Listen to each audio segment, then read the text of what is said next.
Monica a little bit later. This is Monica Pedano, and I'll give you a little bit more of an introduction when I transition over to her. Okay, so why do we fundraise? And the question of why we fundraise is a big one, but the main reason that you fundraise, or all of us fundraise, is to help raise money for the organization that is doing so much for you, that you want to help raise for the cause that you care about, to raise money for research, to raise money for the support services. So what is it that you're most passionate about? Whatever you're most passionate about to help raise money for in that organization, you should be fundraising for, because that passion is what will come out as you're fundraising for it. So if you're really passionate about the research, you should be fundraising for the research. If you're really passionate about the support that you've been given through your support groups, you should be fundraising for the support group. Okay, next slide. Why don't people fundraise? So I'm going to throw that to you for a second and ask you, because I know that's one of the things we hear a lot from different people when they come into different sessions. They're thinking, fundraising, a little nervous about fundraising, came in here. Why sometimes do people not fundraise? What are your thoughts? Yeah, go ahead. Schemes at times, they think you're actually taking the money and it's not going to the cause. That's the primary thing. And then sometimes people are not willing to give. They're very hesitant just because I give to like cancer, so that's good enough. They give to the common ones. Okay. Versus the unknown. So there were two things that were mentioned. First was schemes. And the second one that was mentioned there was that people are already giving to more common causes, whether that's cancer or something else that's a more common cause. So let me address those, and then I'll come right to yours as well. So why people may think it's a scheme. Well, the first thing that you want to do is put legitimacy behind what you're fundraising for. And how do you do that? You work really closely with the Myositis Association. You make sure that you have all the legitimate documents, you're doing everything legitimately. And actually, Monica's going to really talk about what she does when she's planning and working through that session. To do that, she's going to really show you real-life examples of what she has done in order to really help make her fundraising programs legitimate in that way, so that people know it's not a scheme. They know that this is a legitimate fundraising for a legitimate program. So that's the first one. For the second one, people are giving to more common causes. Well, actually, yes, that's true. People do give to more common causes. Why? Because it's something that touches them. But there's a way to actually alleviate that and actually overcome that particular barrier. It's by telling stories. It's by telling your own personal story and telling them why it is that they would want to give to what you want them to give to. So what is it that's so important to you that you would want them to give to? Because in truth, people don't give to causes. They don't give to any cause. They give to people. People give to other people. And they're not going to give to a particular cause. They give to cancer because their grandma had cancer, or their uncle had cancer, or there's a story of a friend of theirs who had cancer. They'll give to myositis because you have myositis, or a friend of yours has myositis, and you are telling them that story, and that story touches them, and now they're so impacted by that story that they will now give to myositis. So you have to use the power of stories to make that the cause that they want to now give to. So make this a true, impactful story. Okay, so here's something that's really important, the power of 7. Don't be discouraged by rejection, because you don't know why somebody says no to you, and there are data out there that tells you that actually people will say no to you 7 times before they say yes. 7 times. So kind of let that sink in, right? Because a lot of people think, okay, well, I asked my friend, they couldn't help me, I'm never going back to them again. I'm not going to ask them for money because it's not fair.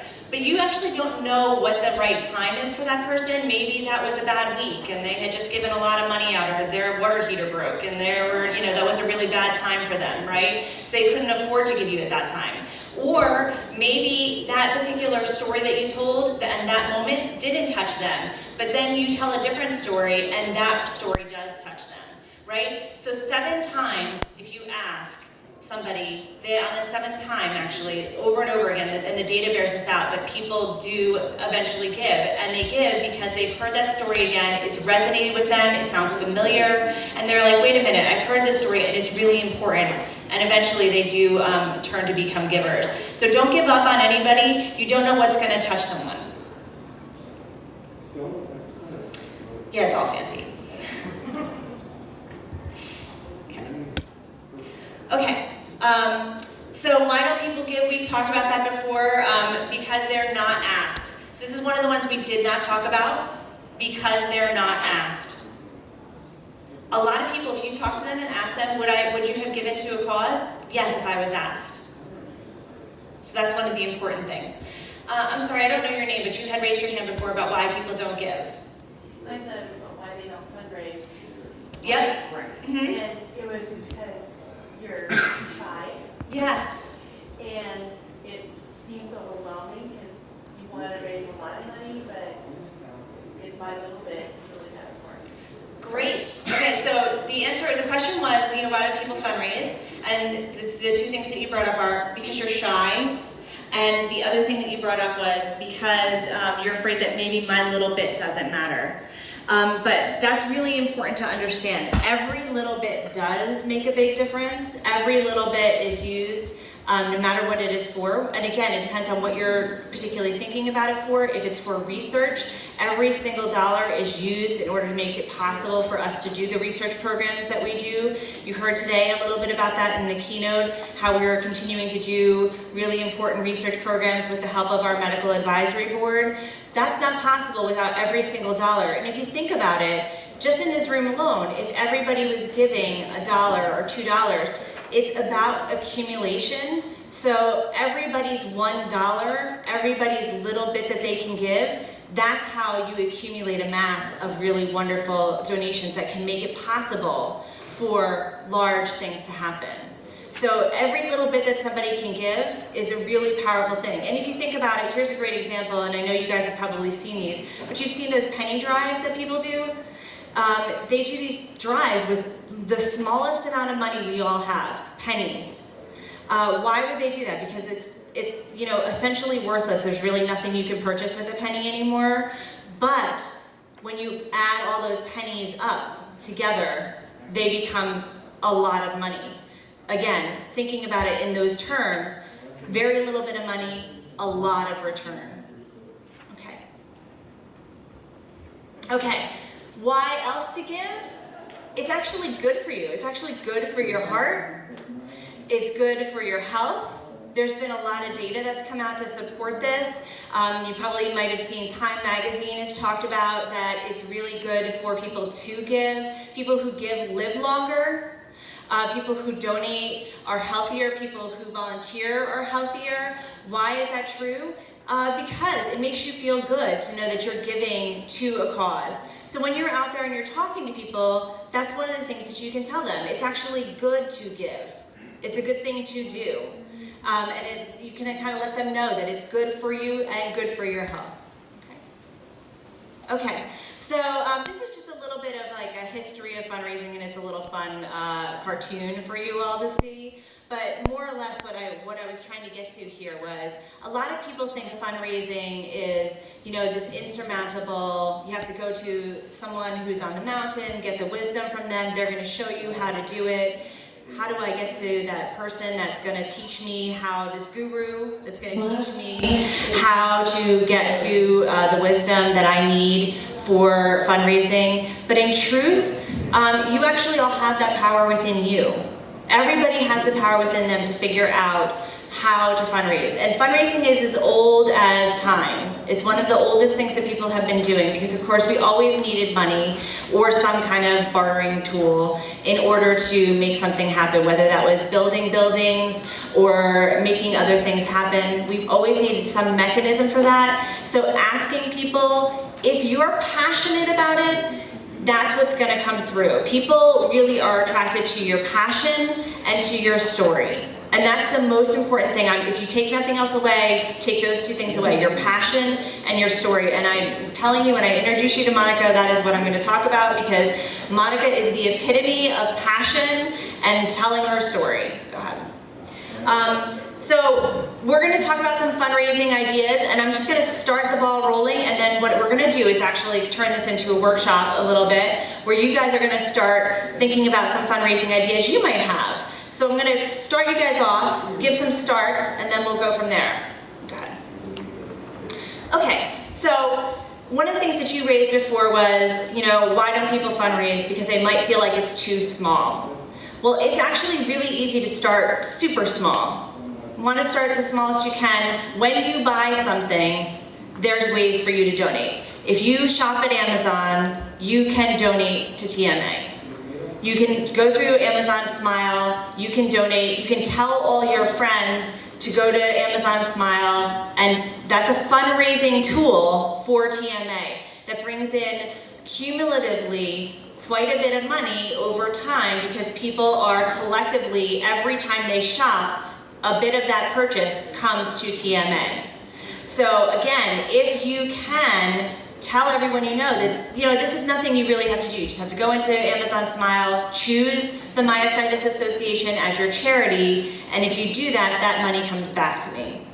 Another really small way that people are doing this, but it is actually having a very huge impact, is going into Facebook groups, Facebook or your own Facebook friends, if any of you are on Facebook, and doing a Facebook fundraiser. You can do it for your birthday. I know a lot of people are dedicating their birthdays to a particular cause. Dedicate your birthday to the Myositis Association. Right now, the name on there still goes back to our older name, Myositis Association of America. So if you're looking for us, you will see that name. It's linked to our old website. But not our old website, our old name on our Facebook page. But that's being corrected. We have to work with the Facebook crew in order to get all that changed over, and none of us actually know Mark Zuckerberg, so we can't get it changed quickly enough, right? Yeah. So it's going to take a little bit of time to make that happen, but as we're transitioning that over, just go on, choose Myositis Association of America as we're making that happen, and kind of go through the quick steps. The steps are right here. And you just select this, and it's easy as pie. People see it, and they're like, oh, Joe wanted to donate this birthday to TMA. I have, $10 to give. I have $5 to give. I have $1 to give. Whatever it is that you have to give, your friends will step in. Some people that you haven't even talked to, you'll be really surprised by people that will donate to your Facebook causes, because all of us have Facebook friends on there that are like high school friends and people that we don't really even talk to that will donate to your cause. But again, it also has to do with you making sure that that Facebook page isn't just donate to TMA, because they're not going to know what TMA is or the Myositis Association, right? They're not going to know what we are. You have to tell a little bit of a story about why it's important for you to have that donation go back to what you are asking the donation to go back to, okay? You can also do other fun things. A lot of us are celebrating holidays. Make it fun. Find a fun way to do it. So you can have, a Halloween costume contest with just your friends. Again, starting small. Tricia, I'm sorry to bother you. We can't hear next door. Is it possible to turn down your mic a little bit? No idea how to do that. No? Re-aim the speaker button. Sorry? Re-aim the speaker. Yes.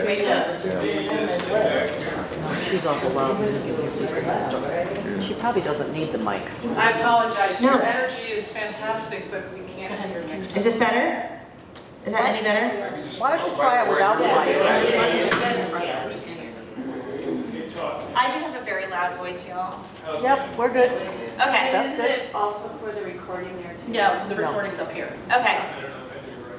Yeah, sorry, I'm sorry, Martha. No problem, no problem. I'm quite loud. No enthusiasm, sorry to bother you. Yeah, sorry, I'm nothing if not boisterous. Okay, so yeah, do fun things. Have a Halloween costume party. Have your friends over. Ask them to pay a $5 charge to come in the door.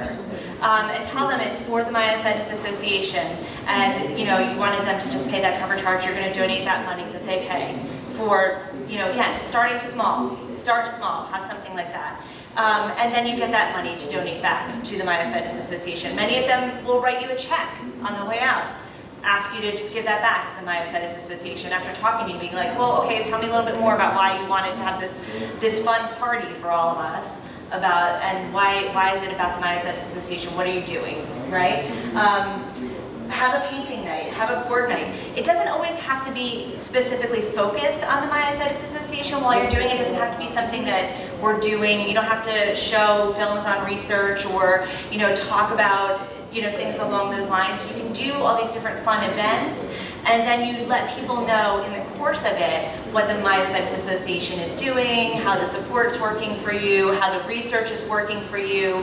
You tell them that story, but you let them engage in fun activities that they're interested in anyway. So you kind of feel out your own community, and you ask them, what are you doing right now? What kinds of things are hot? So I know these paint nights have been really hot. People are really interested in going to wineries. The board game nights are all the rage. So find out what's really kind of happening in your own community or your own group of friends. What kinds of things do your own group of friends want to do? And ask them to put in a certain amount of money, $5, $10, $20 to participate in this fun night for charity, $50, depending upon your friends. You can, again, you gauge it out, and then you ask them to do that, and many of them will also write you an additional check, because once they hear your story, they're going to do that, okay?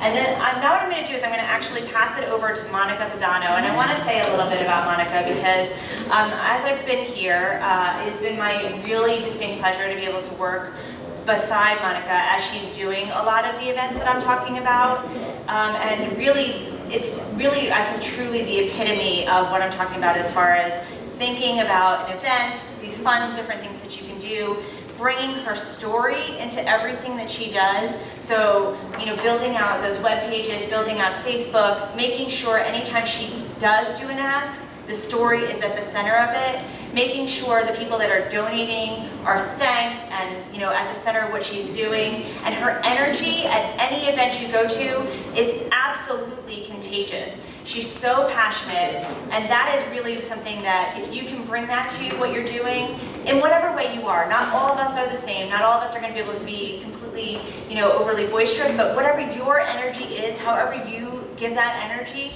it is really the most powerful thing that you can do. And I've been so honored to watch Monica do it. Every single event that she has, and I don't want to step on Monica's toes, but she literally has these events, and she makes sure that everything is completely themed to work alongside that. Now, you might not be there yet. You can work to that. That may be something that you can work to do, but you can use her as a model. It is really so incredible, and people are so excited to be able to be there. So I'm so pleased to introduce you, Monica. Thank you. Thank you. Thank you, thank you. So I just want to, first of all, I know how you feel, okay? Because I remember how I felt when I started. So my story started 18 years ago.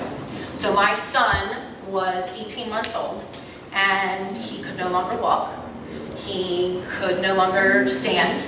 He had rashes all over his face, and no one knew what was wrong with him. So for 6 months out of the summer of 2001, we spent going from hospital to hospital, to doctor, trying to figure out what was wrong with my son. And lo and behold, he was diagnosed with juvenile dermatomyositis at a very, very young age.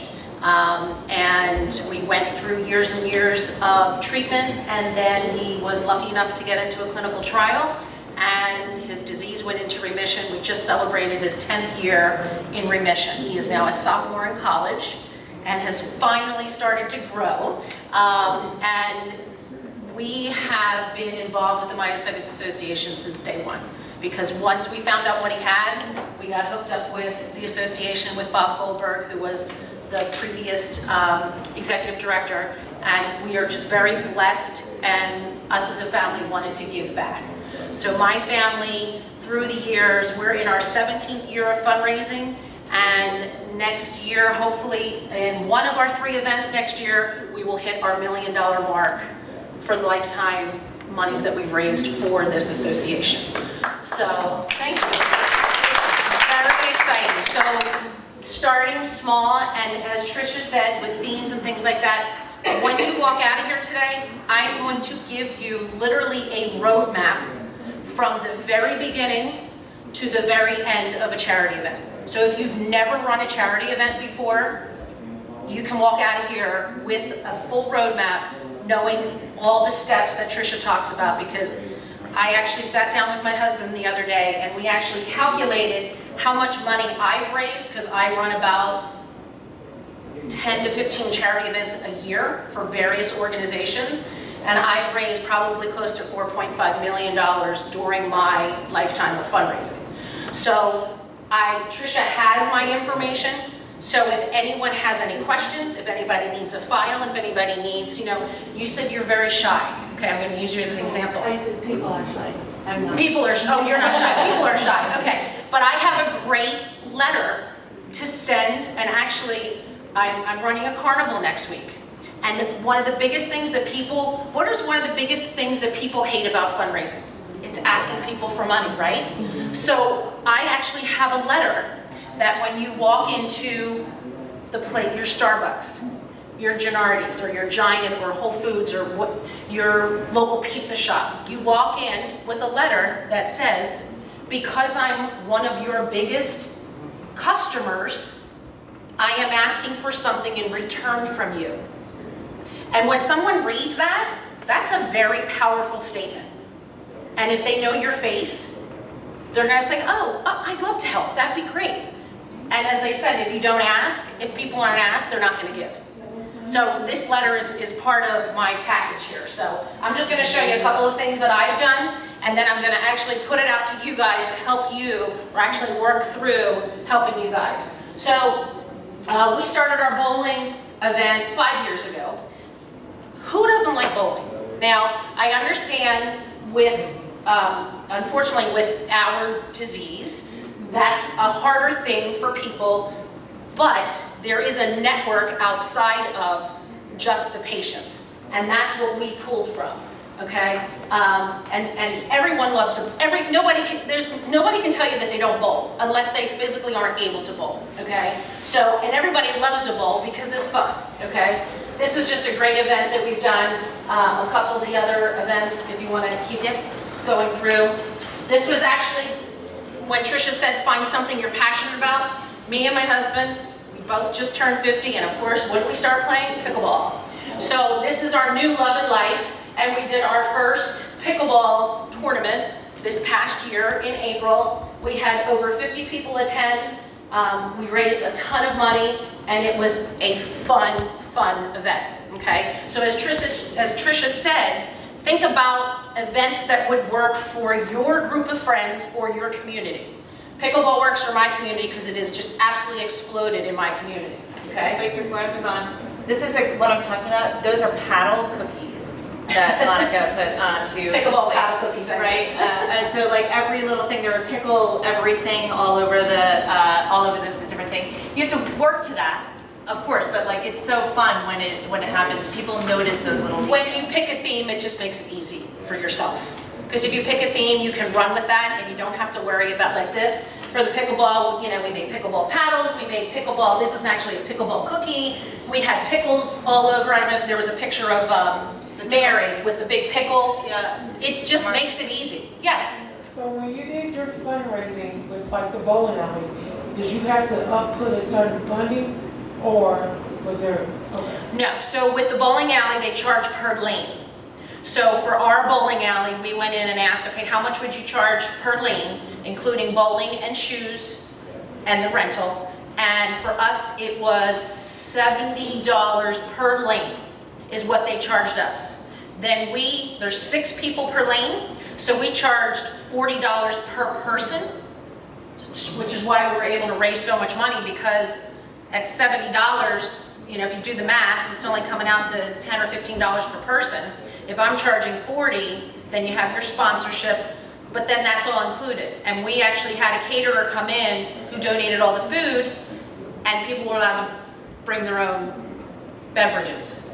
So there's a lot of fun beverages. We even had a fireball fountain. So, I mean, that's why you have to kind of think outside of the box and something like that, where you get them to package it for you and then find somebody that can bring the food in for you, you cut your costs down to almost nothing. Does that answer your question? Okay. And then my baby, the golf tournament. So this is one of my passions in life, is golf. I'm a scratch golfer. I've been a high school golf coach for 17 years, 18 years. And this is our big, big event. This is my family here. I used to be the tallest person in the family. This is my son who has myositis. He's the sophomore at Duquesne University. And this is my baby, who is now the tallest in the family. And he's a senior at Devon Prep right outside of Philadelphia. And that's my husband, Brian. So golf tournaments, although they raise a lot of money, I will tell you they are the hardest charity events to run, because the cost basis per person for a golf tournament is so high.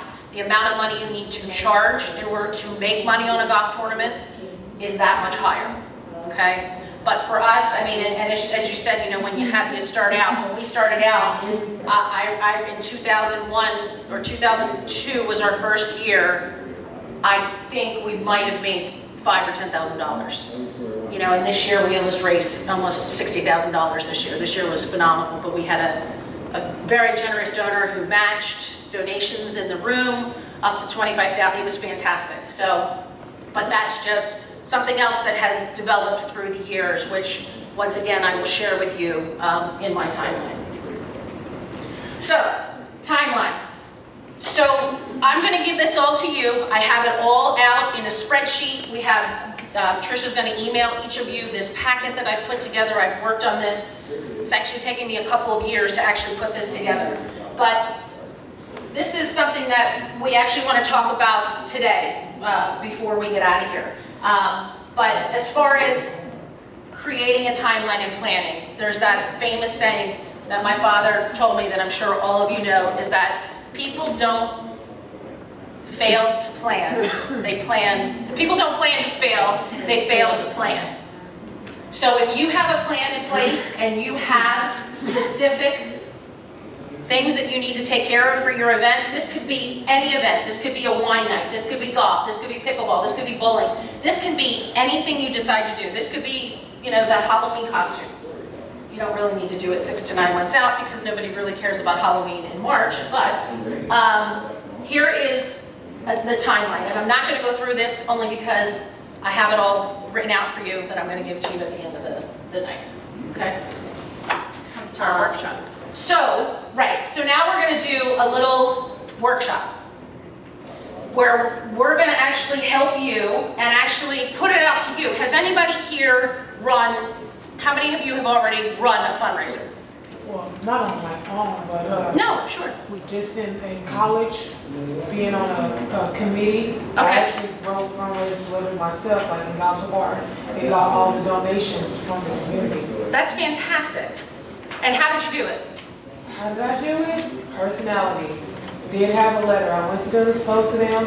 I was similar to our RA, I was a culture person, and I went up there and said, and they love their college town. So I said, hi, I'm a local Bearcat, and my name is Ashley, and I am also a bridge at Northwest, and I'm on the Gospel Choir Committee, and we are doing a Gospel Choir Explosion, and we were wondering, would you be interested in supporting us? We will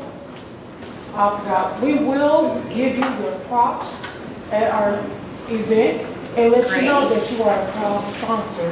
I'll have a letter for you soon, but right now I'm just giving you a heads up. So you did the personal touch, which is fantastic. That's wonderful. Anybody else? Yes.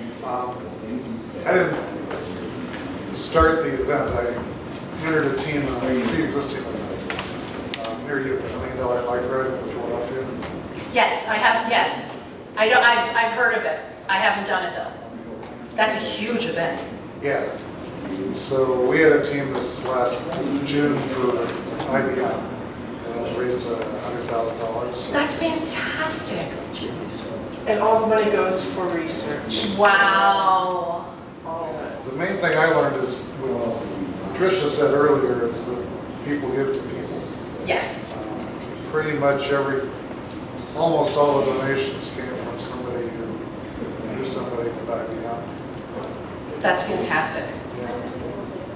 For fundraisers, it was either people who had IBM or people who were immediate relatives of somebody with IBM or somebody who's a friend of them. And so often it's helpful for some people to have somebody else raise money kind of on their behalf. Yes. Because for some people, it's hard to ask money for their own costs. Oh, They absolutely. say, well, I have this friend who has this situation, so I'm raising money for him or her. That's sometimes easier to ask. That's a great, thank you for sharing. Yeah. That's a great story. Somebody over here raised their hand. Well, I can't say I've actually organized an individual fundraiser event, but I was part of a national organization and a member of both regional committees and national committees. And we had a captive audience because it was directors of university food services across the United States, but the conference always involved sponsorship and golf outings and various opportunities for giving and opportunities to reach out to corporate sponsorship and silent auction, etc. So the process is very similar. It's just you have a little bit of a captive audience because a lot of these people are going to pay to attend this conference on an They're annual already basis, as people are paying to attend this conference. Right. Great, great, yes. I do have a question. You said most of the time people give to people due to their story. However, how do you make the story, how do you make it more empathetic rather than sympathetic? Sure, sure. Because Well, I that's a will big say thing. that I know that with the help of Tricha and Mary and actually Bob Goldberg, they helped me write my son's story. They helped me to put it in, a marketable theme, let's call it.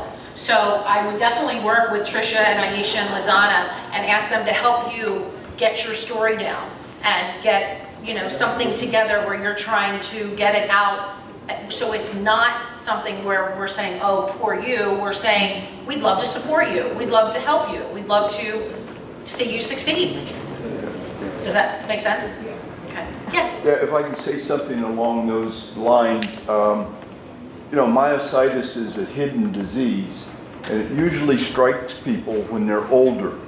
So if you're talking to someone, most people are parents or aunts or uncles, and you can tell them, it may hit your family personally, because you may have a healthy college student right now, but in 20 years or 30 years, who knows? And if we don't find a cure in that 30 years, your grandchildren, your children may be suffering from myositis. Well, so you can touch everybody's heart that way. Absolutely. I agree with you 100%. And I can tell you firsthand, my son's been in remission for 10 years, but his freshman year of college this last year was horrible. He was in the hospital with pneumonia 4 times. He was rushed to the hospital 2 other times with illnesses, and all because he just doesn't have an immune system because of what he's been through. Yeah. And we just wrote an article with the help of Linda and the Myositis that they're going to put out, because no one prepared me for that. I was sending him off to college. He was, I was kind of kicking him out the door, but I thought he would be fine. He's been in remission for 10 years, so what did I have to worry about? Well, as you said, there's just not enough known. He still has this disease, even though it's in remission. And last year proved how detrimental it was to his health, because he could not stay healthy at all. But you're absolutely right. When you bring in the other people that are involved, and and especially even if you look at, I hate to use this, but Peter Frampton is now bringing some very much needed attention to this disease. I had someone call me who has been probably a 15-year donor, and jokingly they said to me, you actually really are fundraising for something that is real. I didn't think it was real because I didn't know anybody with the disease other than your son.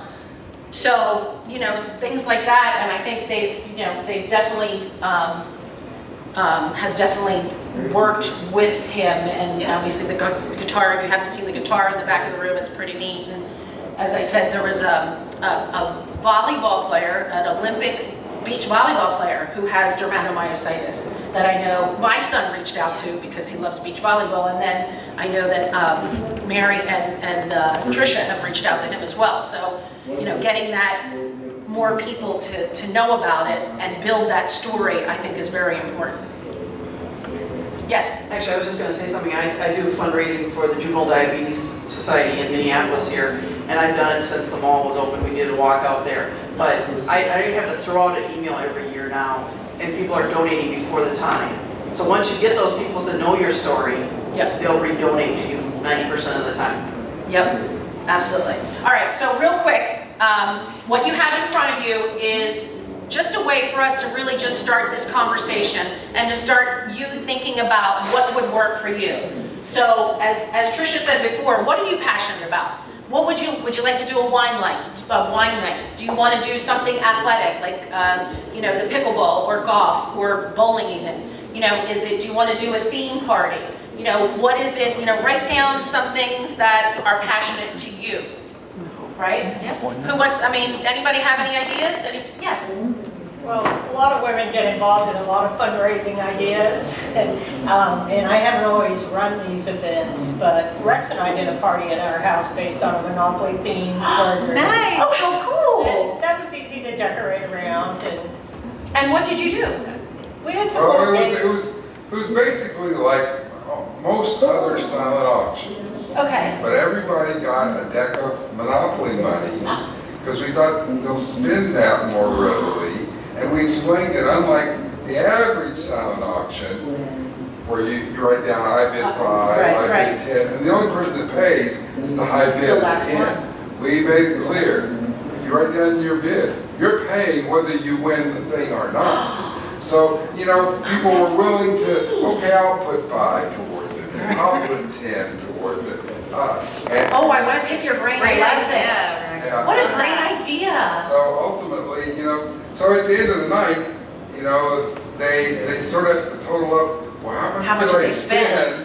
And so the money that they had, and then did they have to put in extra money if they spent what they had?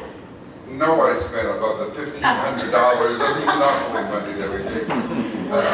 What a great idea. But a lot I like of people did, write us a check for $300, $400. I think that somebody wrote a check for $600. Wow. Or they won one thing, but they bid on a lot Isn't of that? other things. Oh, I love that. The gifts were the items that they were bidding on had some. They were $50 to $100 value items, so they weren't bidding on junk.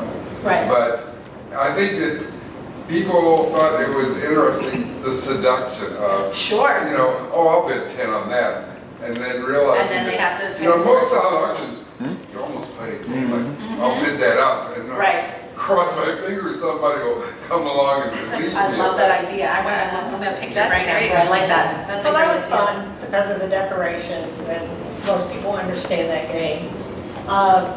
In our area, the Kentucky Derby is really big, so a lot of women dress up, so you can have a derby hat exchange.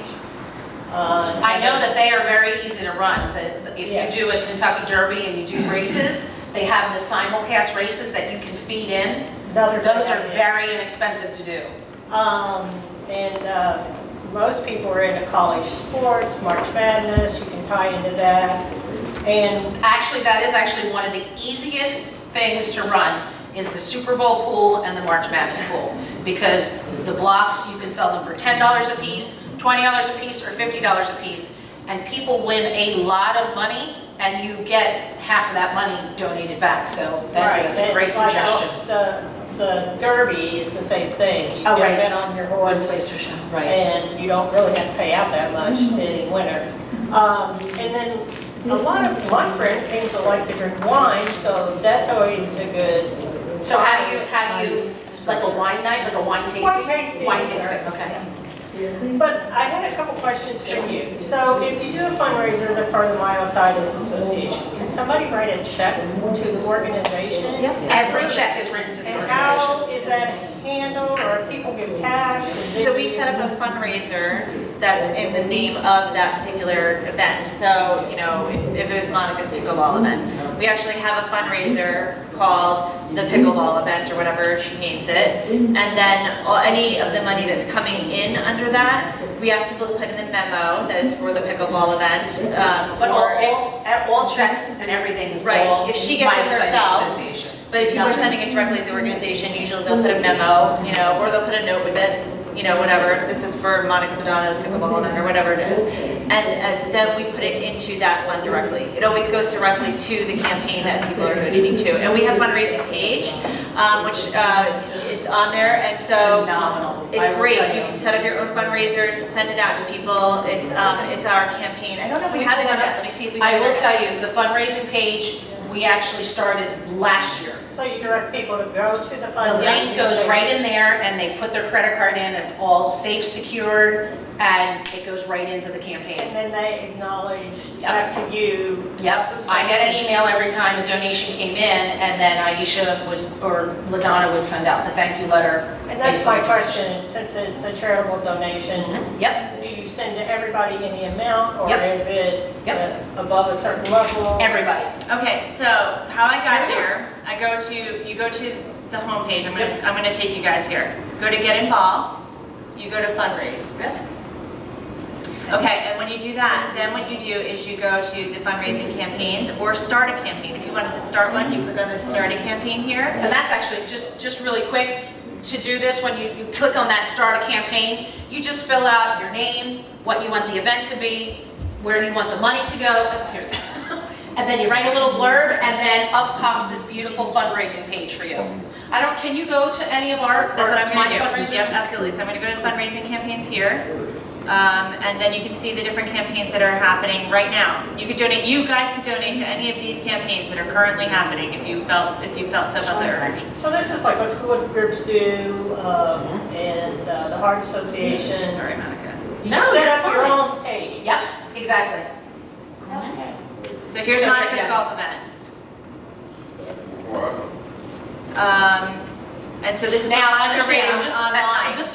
this is just credit card donations that came in through the website. Right, this is Just just a what disclaimer. credit card, this is, I did raise $50,000 right, so this this year. is just the ones that came into this particular Right. site. So this bar only tracks that. It doesn't track like every donation, because there's other money that's gonna come in, right? But here again, this goes to talk about what I was saying, right? Look, Monica writes this story, right? It's really important to have the story here, because when people click on it and there's really just your picture, or a lot of people don't even put the picture and they just have, you know, whatever, there's not enough. You need to give them something to latch onto as to why they might be participating to this.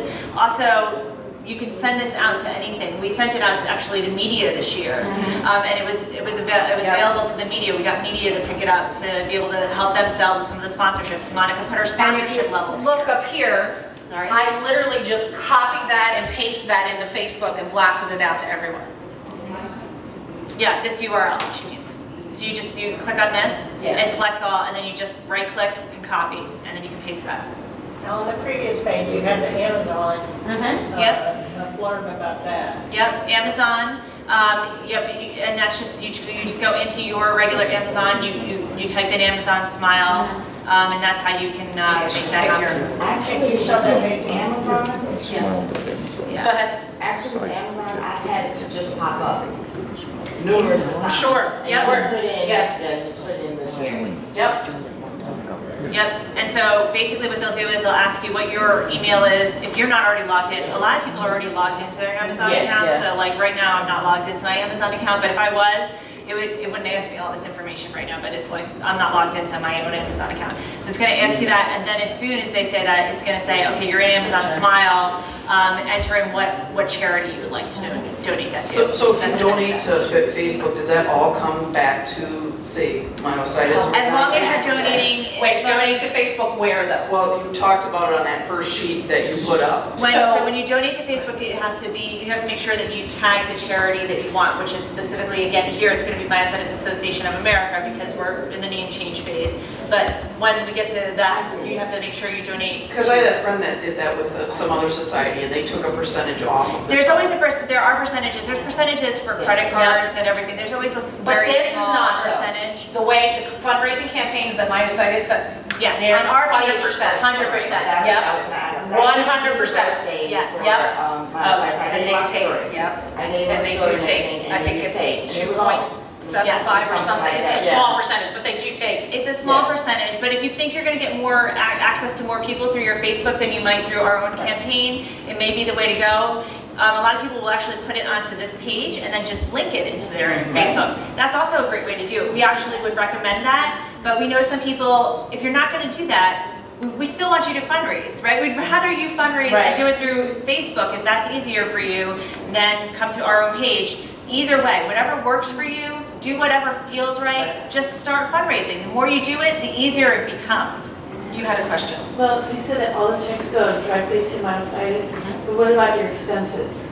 So it's very easy. There is actually a spreadsheet that LaDonna sends to you, and you just keep track of all your expenses, and it's pretty much an Excel spreadsheet. You fill in, where it was, what the expense was for, how much it was, total it up, attach your receipt, send it, and 7 days later you have a check.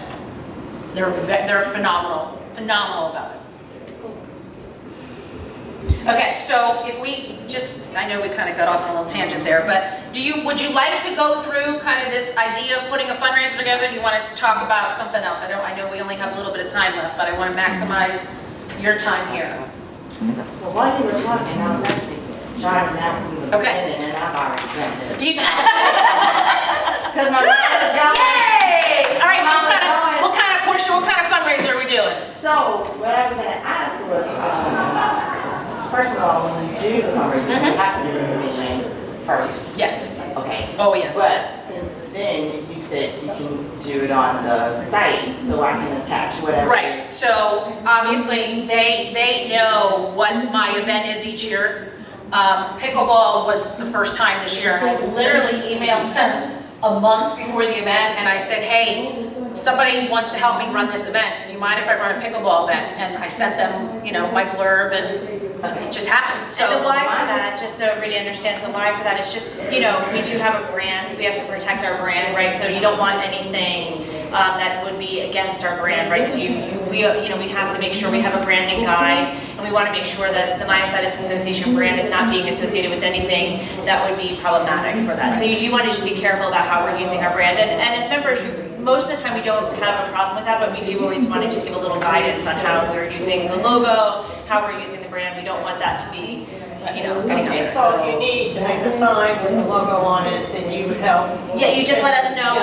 We can send you all that. We can give you the right logos, all that kind of stuff, right? Again, but usually we have all the, if anybody needs embroidering logos or screen print logos, I got 17 years worth. Okay, so what I was thinking, what about when you have a service you can offer, so therefore you're not spending your money? Because what I came up with, I have my own beauty salon. So I was just thinking maybe I can do something that says rents for research. So if you get a rent, I only charge you X amount of dollars, but all of that is just going to, like say for instance, our rents would normally be, I'll just say $15. So you charge 30 but give 15? No. I was thinking for me, doing it pretty much as free, you get what I'm saying, and let them give me what they want, or just say for an extra $5, because right now I just give you pretty much. Right. For an extra $5, I'll do your rent. Can I make a suggestion? So, yeah. That you have come up with a catchy name for it. Okay, so we, like for all our different events, like for bowling we did Strike Out Myositis. For pickleball we said Smash, like a smash is a shot in pickleball. So maybe you could come up, you and I can brainstorm something with Portia, to wash out myositis. Yeah, and see, that's what I was doing. I was doing different ones. I just use rent. Here's my thought. I'm just thinking really quickly, but here's my thought. You have a day that you died, maybe it's Myositis Awareness Day in September. And a portion of everything you do that day goes back to the organization. And maybe you charge a little bit more, and you give 50% of your proceeds. And maybe you have a thermometer in the salon showing how you're doing as the day goes on, and kind of go live while you're on Facebook. Hey, we're here. Trisha's in for a cut and blow dry, and like that creates excitement, and that's a great idea.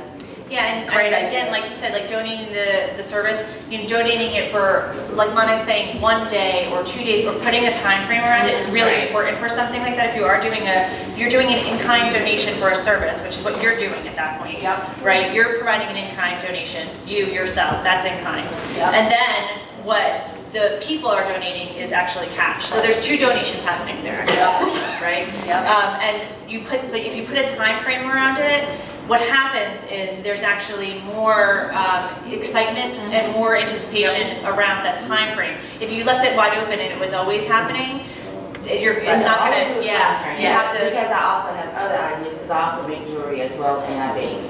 So, the going things is all my decorative Oh, you're in Florida. Yeah. So, How close is I was she? just trying to think of other things, like I could just take and auction off a piece of jewelry or something like that. So that would be something simple. Yep. Okay, I just wanted to know. That's a great idea. Great ideas. Thank you for sharing. Okay. Yep, so just let us know, touch base, and we'll help you make it happen. Okay. Perfect. Thanks. Young lady, I know, did you have your hand up? I just had a quick question. Sure. You were talking about protecting your brand and and I know this month is also, I have pulmonary fibrosis. So could you do a joint fundraiser where it goes to both organizations? So we definitely have done that. As far as that goes, we would have to talk with the Pulmonary Fibrosis Foundation in order to make sure that we could do that. Not all foundations are open to that kind of collaboration, so it does depend on the particular organization as to whether we could do a joint fundraiser or not. Some it's exclusively, you fundraise exclusively for them or not. We're fairly open to opportunities where we can have funds, being available, because again, if you're fundraising, that means that you're starting that, you're engaging, you're telling that story. So there's definitely that opportunity, as long as it's consistent with our brand and you're not, again, fundraising with somebody that we would not want to partner with that might be harmful to the brand. But yes, but it kind of depends on the other groups. Some groups are not necessarily ready for that. We're always open to have that conversation. Anybody else? Well, Tricia has the spreadsheet I was talking about. It'll have my phone number, my email, her email's here. Email, phone number.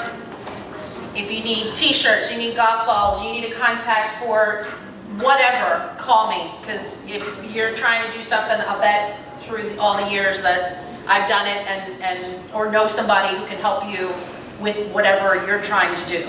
So please use me as a resource. I'd be more than happy to help. And what we're doing is we're actually putting together, with the start of Monica's program, something we're calling Event in a Box that will be able to help sort of give you the steps along the way to make it a lot easier for you. And so that's kind of the first one that we're working on, and we're working on a second one that will be a walk to sort of help along those ways. Again, these might be a little bit bigger along that step, because you're looking at that, but as Monica said, take that planning and look at it and go, okay, I don't really need to go 6 months out. I'm going to toss all that out and look at the pieces that might be relevant to you, because every Event in a Box kind of guides you to what kinds of things you might need to do that you might not have thought of as you're looking at it and go, oh, yeah, that would be great to call the photographer and make sure that that is something I have, or whatever it is that you might not have thought of, it wasn't on the list, and it is on the list. So this helps provide you that sort of step-by-step guide to make sure you're not missing something that you might need. I was looking at what are some ideas of where you could hold events? Like if you were doing a paint night. Well, the rise in all of the paint bars, as they call them, Muse. I would do my own. Oh, you would do your own? Community centers, libraries. Libraries don't like to charge money. Really? Yeah. They really, anything that has to do with, maybe if it's a donation. Okay. They would, but you can't charge. Well, it's a donation. They're making a donation. You're not charging them. They're giving a $25 donation to come learn how to be an artist. I'm trying to think. Let's think of who can come up? Anybody else have some other ideas where you can go paint? Really, any open space. I mean, this is also the beauty of Monica's not even thinking of her own event. Monica's Pickleball was held in a bar, which is not, that's not a court, right? So a pickleball court is typically in your average gym. And Monica went to this bar, saw that they had a big open court space that was about the size of a pickleball court, and was like, oh, this is perfect. This will be great for an event because there's a bar there. People are going to want to be able to drink and whatever. I can work with this bar. It'll bring advertisement to the bar. They're going to be interested in it. People walking in will see my event. So, really kind of thinking outside the box in that way too is really helpful. So, think about a a space that's not necessarily being used at that time, people love renting out spaces or even just giving you spaces, if you're gonna give them free advertising, for places that aren't being used at a time that they can then share with you. So, you know, what's an off-peak time for that particular space? If they're a night kind of space, how could you do it in the morning? If they're a morning kind of space, how could you do it at night? And let them optimize their space that's probably just sitting there bare, and you can then use that space for something else that they can use. And people love to do that. Monica's event's a great example of that. And if you want, sometimes you can like use a park clubhouse or something. That's very minimal if it's the right time of year. Where do you live? Where's home for you? Oh, Nebraska. I was gonna say that just to do it in town or city park, I don't know. Yeah, parks, some parks will let you do general parks. Okay. Does anybody else have any other questions? I just want to remind everybody to fill out your evaluation, and there's a basket in the back to put them in. Thank you. If you need one, let me know and I can get you one. Thank you all for coming. If anybody has any questions, please, I do mean it, feel free to reach out. Okay? And enjoy the rest of the conference. Thank you. I think it's wine and cheese time, right? Yes. And again, if you are interested in the additional information, if you just shoot me an email, we will be starting to pull all that together and sending it out more widely. But if you're personally interested, you have my email address here. It's on, I think it's on these forms, on the bottom of these forms. You can just send me an email, I will send it to you.